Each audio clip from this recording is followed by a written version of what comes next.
So I am going to turn things over to Susan Alexander, Amy Golden, and Stacey Moulds from Virginia DOT.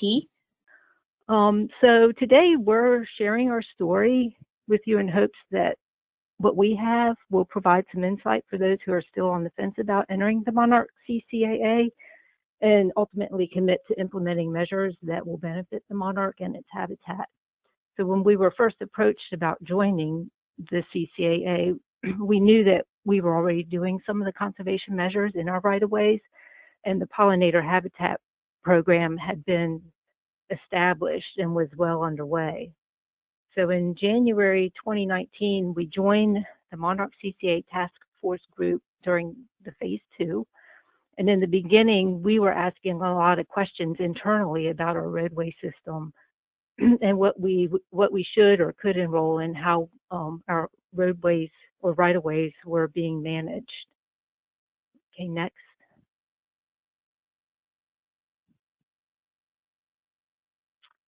Okay, so just a breakdown of the Vita organization.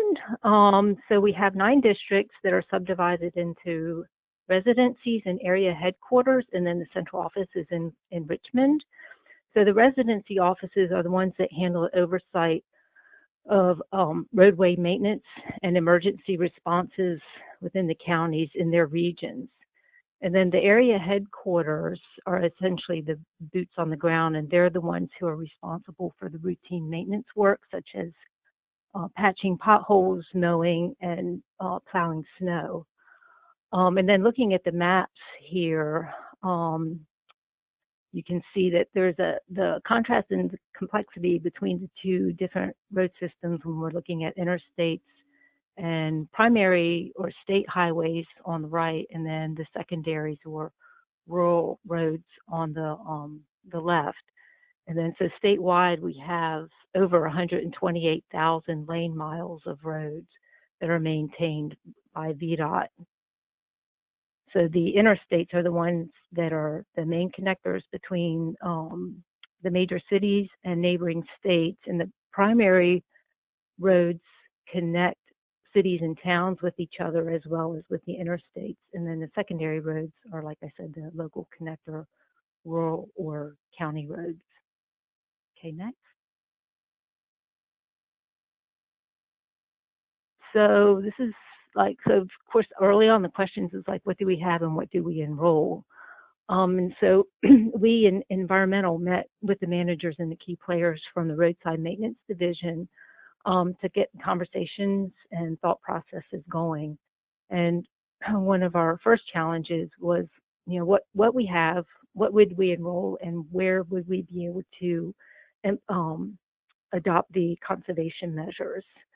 And we also needed to consider whether or not maintenance could adhere to the conservation measures required by the CCAA, knowing how the landscape varies from district to district.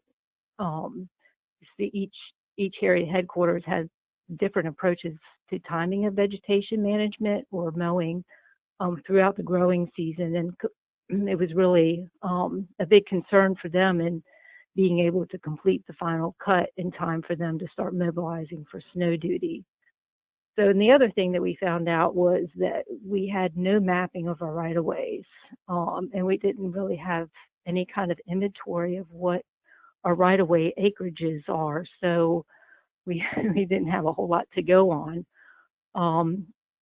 So we started looking at and evaluating the road types across the state and tried to get a general idea of the features within the right-of-ways along each system, like the kind of vegetation that was present, mowing schedules, are the right-of-ways forested, concrete, is they ditch, is it agricultural, and were these areas where milkweed would actually be growing. So we figured out that we actually had some data, or the best information that we had was on the interstate right-of-ways through the managed mowing contracts from the districts. And so we asked the district roadside managers to submit mowing a survey where we surveyed them to get an idea of their mowing schedules and the right-of-way mowed acres along along the interstates within their region. So in some of these that they were already doing some like conservation mowing where they were doing, I think they called it additional cut. So it was the one cut outside the clear zone that they were doing after the growing season. So that gave us an idea of where we could start focusing some of our initial efforts as far as like conservation and what to adopt and what to enroll. Okay, so the next one, please. So calculating the area of right-of-ways. So we managed to dig up some numbers on our centerline miles for each of the roadway types, and then determine the right-of-way based on the different widths associated with that road type. So, and this is based on fence to fence, and so the roadways, the right-of-ways vary depending on the location, whether it's urbanized or city central, or center rural, if it's rural or in the mountains.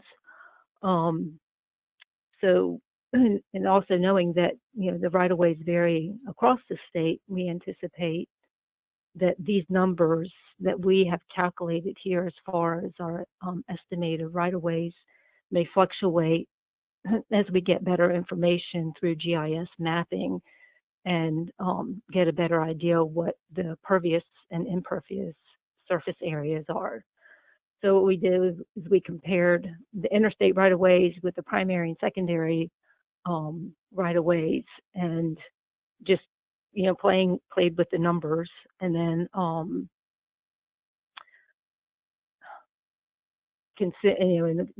we'll consider enrolling some of the primary right-of-ways in the future, since we know that they're already doing some conservation measures on those areas.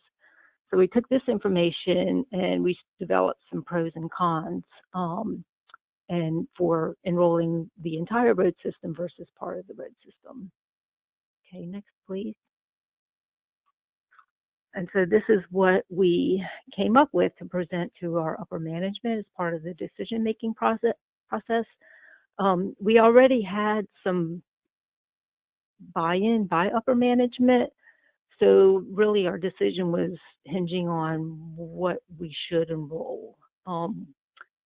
And this is what we did, a scenario where we enrolled everything and we came up with our adopted acres, and we weighed the pros and cons on that, and then we did the same for just the interstates and the various parcels, and weighed pros and cons on that. And because we had already had pretty good information on our interstates in comparison to the other roads, we were already kind of leaning towards enrolling just the interstates at this time until we could kind of get a feel for where we were going with this. Okay, I think that's next, please. And so this is where I'm going to let Stacey take over, and she's going to give us her little story on the experiences of her first year's monitoring.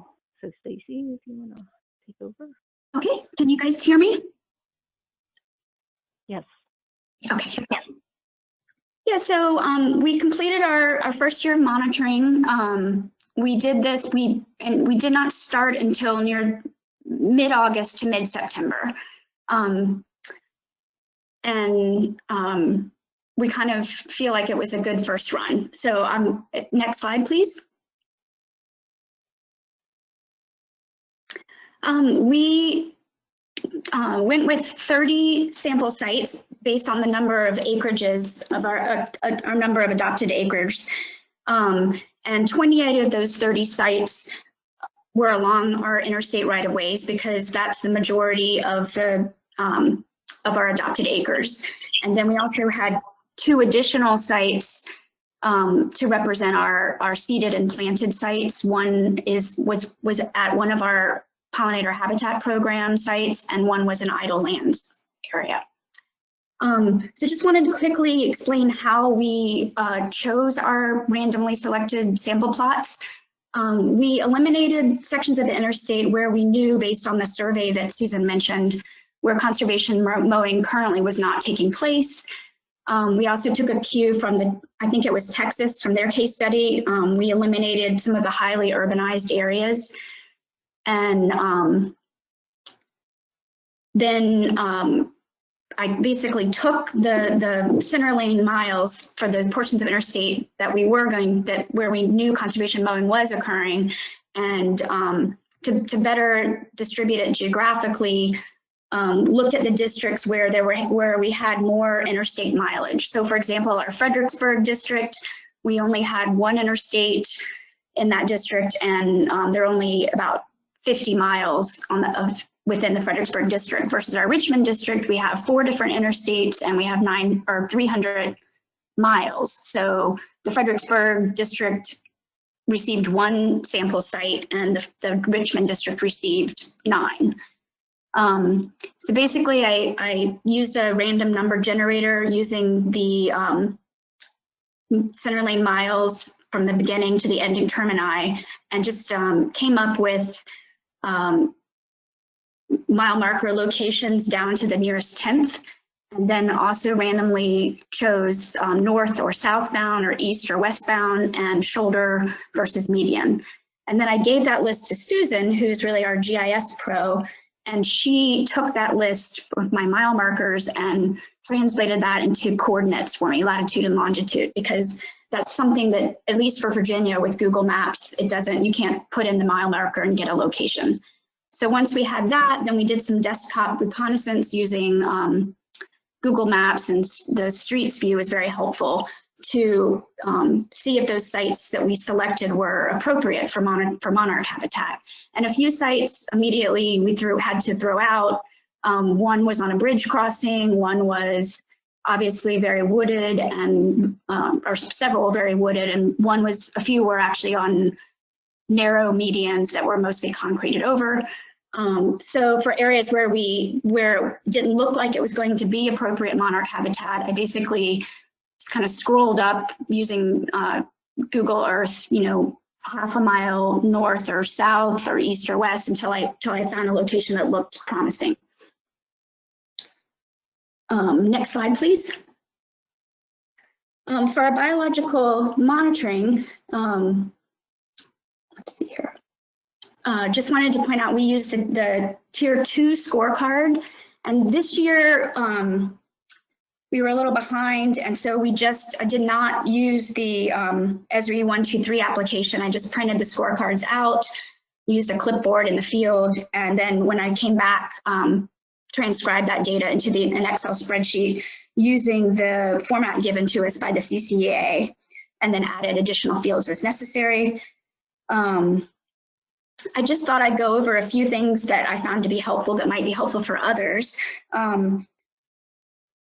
One thing is, since it was just me going out in the field, and I'm only 5 feet tall, and a lot of the vegetation was 6 or 7 feet tall and very dense, I knew that I needed a good way to mark the corners of my rectangular sample plot. And I ended up deciding to use these. You can see on the right in the picture, these are they're about 2.5 feet tall, retractable safety cones. So they will fold down into just about 1 inch thick, and they're very lightweight. So I was able to put all 4 cones into a canvas tote bag and easily carry it out into the field. The other thing is I have a pretty consistent pace. Every 2 steps for me is about 4 feet, but I verified that before going out in the field. And that was a lot easier to just pace off the distances rather than you trying to use a tape measure. I did take my measuring wheel out, and I tried that at my very first site. I did not practice that like I should have beforehand, and that you can't really use a measuring wheel on rough ground. And I was a little too nervous to use that along the edge of the pavement. So the pacing turned out to work well for me. For sites where we did find a lot of milkweed, I counted 2 to 3 to 4 times and then took an average. And then also wanted to point out, here in Virginia, we have 14 species of milkweed, 13 asclepias, and then also the honey vine plant. And some of those I wasn't familiar with. And so just to make sure I didn't miss an uncommon milkweed if we encountered it, I just spent some time researching the milkweed plants, looking at the regions of the state where they'd be most likely to be found, whether they were commonly found or rare, just so I could hone in on the ones that were most likely to be found in a right-of-way habitat. And that proved to be useful in the field. Okay, next slide. So our results, out of the 30 plots, we only had 11 with 6 or more milkweed stems. Our mean was 11.9. We did have some sites with significant numbers or with large numbers. We had one site that had 109 milkweed stems. We had 14 plots that had at least one milkweed stem. I do want to point out that all of our sites exceeded the nectar target, which for us is optional right now as we're in the eastern US. We are the most southern and eastern state in that region. North Carolina, which is just to the south of us, they're actually in the southern region where the nectar target would be allowed. But we went ahead and collected that data. And also forgot to point out, I took a lot of photos so that we can refer to those if we need to. But we used the 90% confidence interval to analyze our data, and our range was 4.1 to 19.8. So we obviously met the target of 6 stems per plot at the upper range, but not in the lower range. And I'm not quite sure what that means in terms of adaptive management for us. I did want to point out, let's see, how much time do we have? It was interesting that, at least on the interstates where we were sampling, really did not see much milkweed in the eastern half of the state. Most of the sites, if we did encounter milkweed, it was honeyvine. But generally the sites were, and just driving along the entire interstate was dominated by dogbane, which actually milkweed, Asclepias, is in the dogbane family. And dogbane is very useful for pollinators, but it does not serve as a host plant for the monarch larva. The western part of the state was just full of common milkweed. There were, however, a few of the sites where we just had randomly selected no milkweed. And sometimes that would happen when there would actually be a lot of milkweed right on the other side of the interstate, or if I was sampling on the shoulder, there'd be tons of milkweed in the median. So I included that data in our spreadsheet. Next slide, please. So just wanted to point out, I think Susan mentioned this a little bit, but some things that we're already doing here in VDOT. We do have our pollinator habitat program, and that's my main responsibility actually with VDOT. I serve as the coordinator for that program. And we create naturalized areas, mainly at our safety rest areas and park and rides, where we plant native nectar and pollinator plant species. And we have presently 23 sites across the state, and we are working to expand that. Most of these are at public areas, so the rest areas and park and rides, but we do have some that were implemented within VDOT at some facilities where VDOT staff works. These are small sites. Most of them are 1,000 square feet. Our largest site is about 1/3 of an acre, but they do serve as we think of them as a monarch way station. And they're very important in educating the public.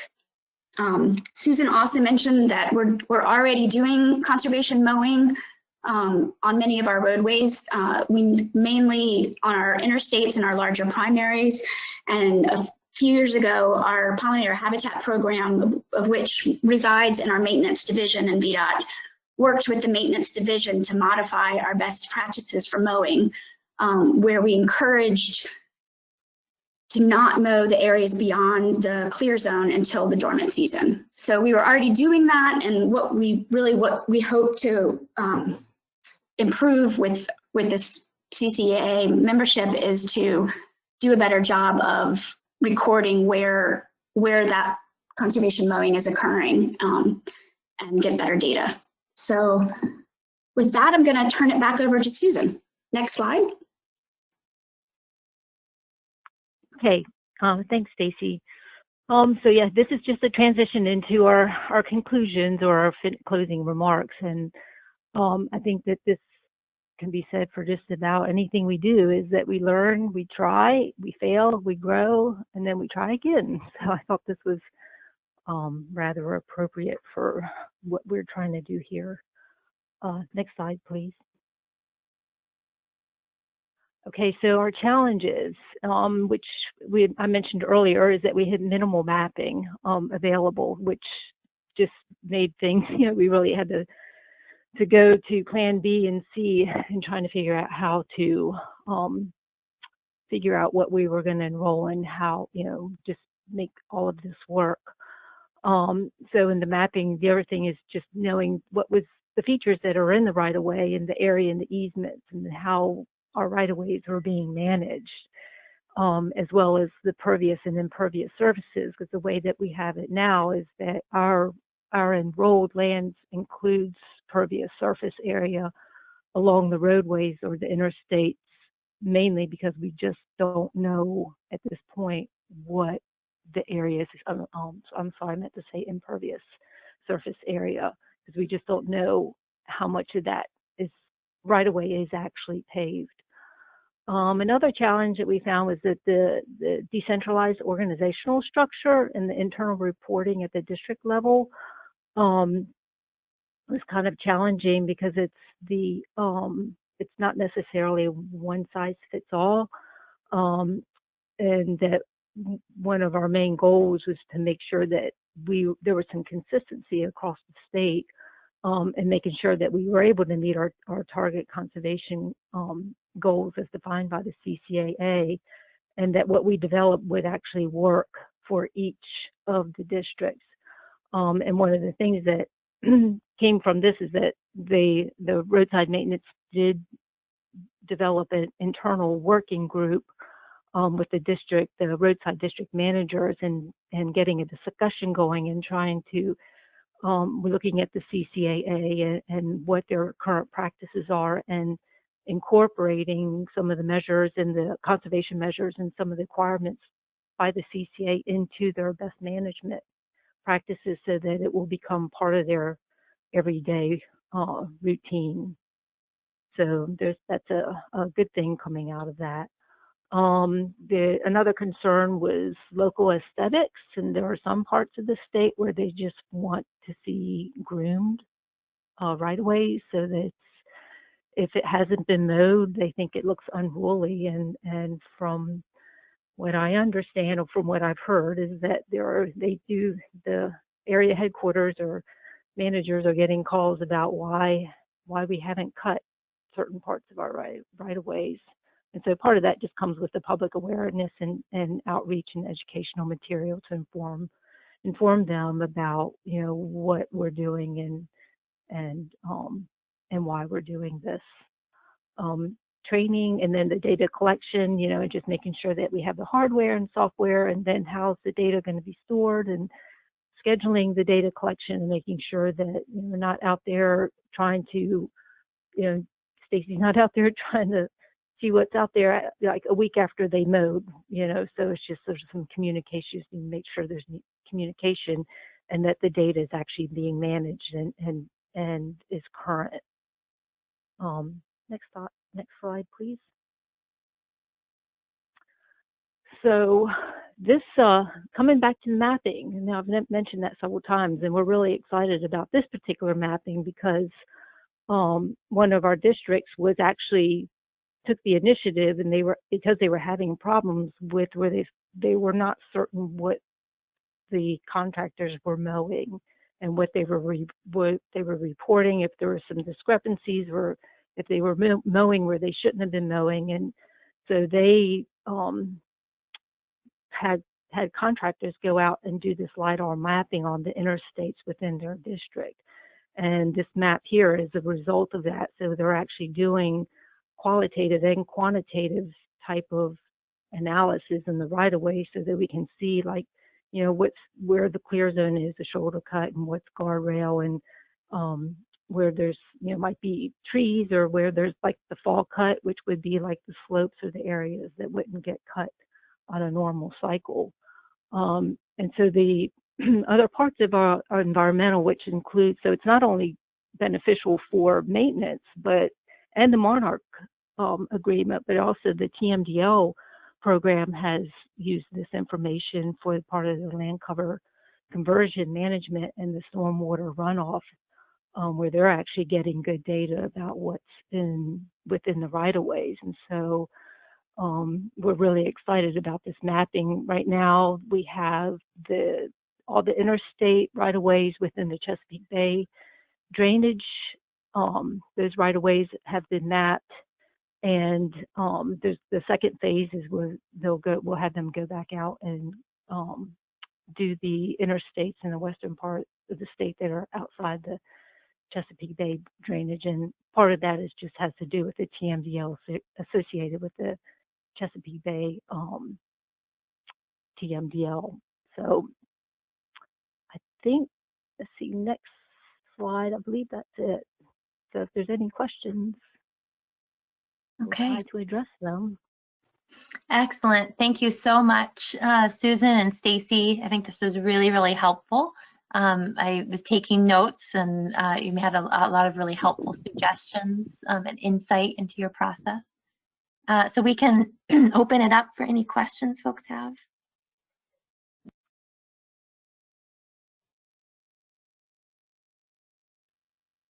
Hey, I agree. Thanks for sharing the case study. I think this was really, really great.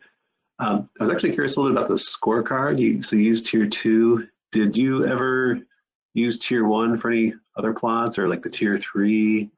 And then did you ever look at using the management module? I was just curious, did you just do tier 2, or did you explore those other components?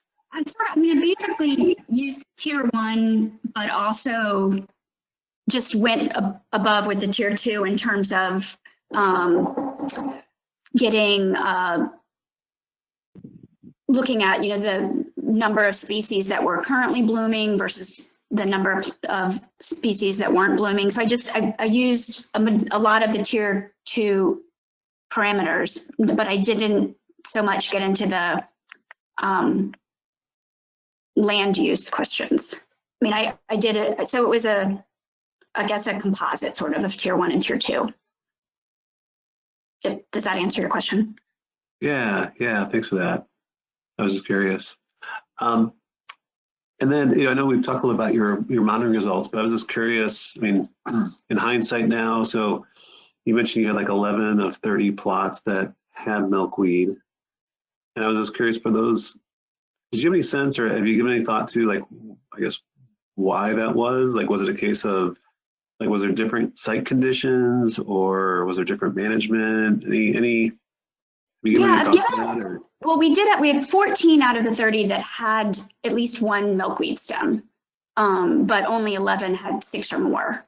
And I mentioned at the end, I thought it was really interesting that, I mean, just driving, not even at the monitoring sites, but on the eastern part of the state, I just did not see any milkweed. And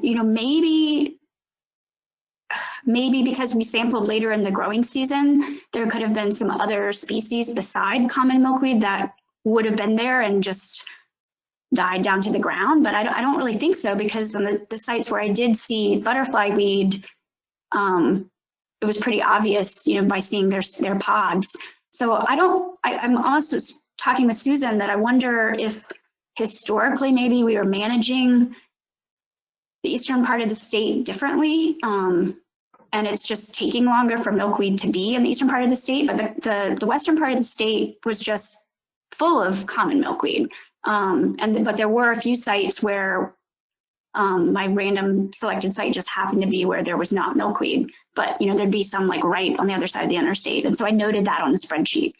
But I mean, according to our digital atlas of Virginia flora, common milkweed should be throughout the state, but just driving on the eastern part of the state, just didn't see it. I saw tons of the dogbane, and I did look a lot of Google. I mean, maybe I did have sites where I had dogbane and common milkweed, so I just don't know. It's just not there. And maybe it's just not there on the interstates because of historical maintenance. Yeah, that's interesting. It can be variable. I think that's helpful to note, because I think Eric mentioned that when he did his case study too, that in a lot of cases they would find milkweed nearby, but not in their plot. And yeah, that's helpful information, I think. Yeah. Kind of building on that, Stacey, you mentioned that, so you were responsible for doing the monitoring. Can you talk a little bit about like that level of effort? You did 30 sites. How much time did it take? I know that's a question that we get a lot in terms of, you know, how much effort is it going to be to actually do the monitoring? Just to do the monitoring, I actually put on my notes, you know, when I started and when I stopped, and it pretty much averaged 20 to 30 minutes per site. I think I got quicker as time went on.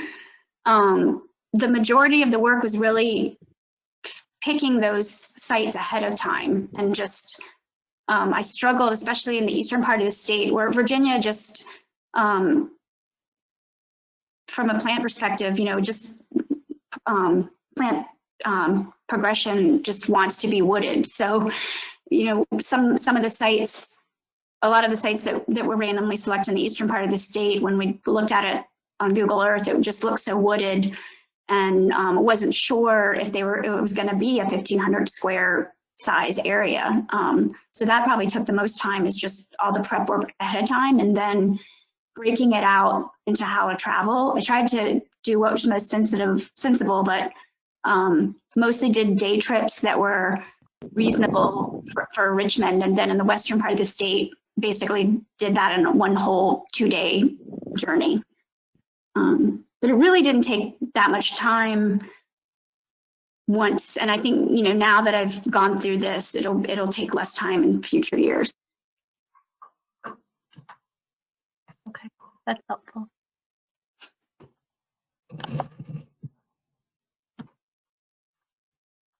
Maybe a question for Susan. You talked a little bit about that internal work group that was created to help bridge just coordination across the different districts. Could you talk a little bit more too? You said that there was already a certain level of management buy-in in terms of Virginia DOT enrolling in the CCAA.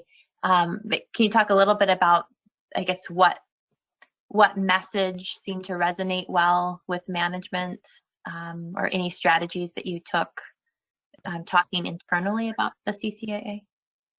Well, let's see, that was a while ago. So I think a lot of it has to do with the fact that we already had a pollinator habitat program, and that there were already some conservation measures going on within the right-of-ways, and where there were some districts that had been a little more proactive than others. But I don't know if we had to, because it was upper management, actually. Our director of environmental is the one who approached us about this. So I think that she was already kind of interested, or they were already interested in it. And that's when we just kind of, we jumped into the partners, or the meetings. Yeah, I think I know pretty much environmental came over to maintenance, you know, January of last year. So I feel like just the good partnership that those two divisions had made it really helpful. And then as far as like the internal working group was, and Stacey, you might be able to talk more about that since it is maintenance, but I think that you know, they want to do the right thing, you know, and I think that they do see the value in what we're trying to do here, and that they are reducing the mowing, and it's, you know, and that in the long run, it's going to be, I think they think it's going to be just a much better, you know, way of managing the right-of-ways. Yeah, and we formed this task force. Maintenance is sort of heading it up, and then Susan and Amy sit in on those meetings. And we're just doing conference calls right now, but partly because Susan mentioned, you know, we have the districts, we have the residencies, and then we have the area headquarters. So we went to basically to the district heads and asked them to appoint people within each of the districts at the different levels. So we had some different representation, you know, so that we didn't have all area headquarters folks. We had you know, people who manage the interstate maintenance contracts, which is really important, but we also have the roadside district managers from some of the districts, and we have some of the maintenance operation managers that coordinate with the area headquarters, that oversee the area headquarters people. So we really tried to have a diverse group of people. I think our biggest challenge right now is just the fact that, you know, we're I guess like everything, we're meeting remote, you know, via Google chat, and we can't really meet in person. But we're trying to figure out how to collect the data better, and so that to do that, we really need to have representation from all levels of maintenance, because it's not necessarily, reporting doesn't go up an easy chain. It's kind of complicated. It's decentralized and complicated. But I think this is going to be really helpful. We've made good headway so far with making some revisions to our best practices. Okay, great. Yeah, that's helpful. I see a chat here from Andy asking about the LiDAR. And is it just coincidental that happened to be going on at the same time that you were looking at the CCAA project, or was it somehow correlated? And also, how was that project funded? I'm gonna get Stacey to help me on this one, but I think it was just coincidental. This had already been done before we had, you know, started looking at the CCAA. And I think part of it was they just wanted to get a better idea of what their right-of-ways were in that district, and that to make sure that the contractors are actually reporting what they did and not, you know, and just making sure that they weren't being overbilled for something, you know, some of the cutting.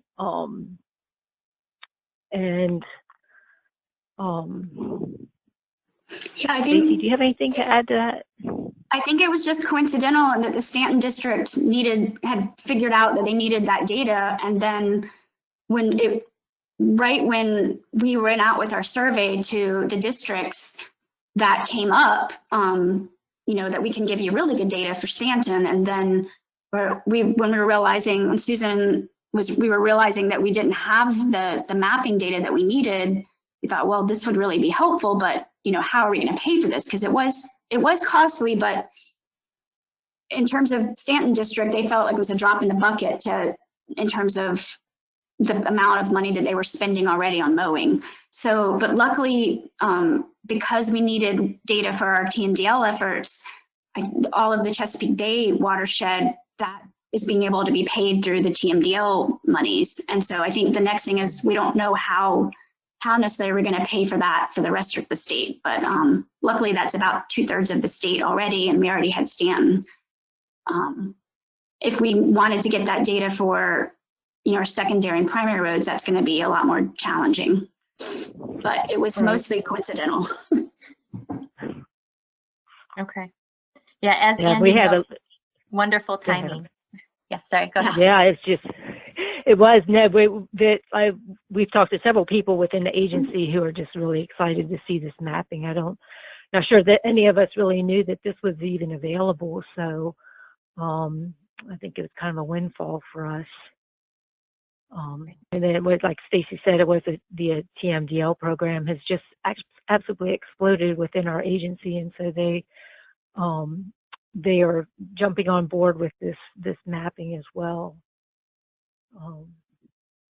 So yeah, I don't know if that answers your questions. Very good. Yeah. And I'm going to just advance to the next slide here. We can kind of transition into some more general discussion. And please, if you're on the phone, feel free to pipe up or chat in.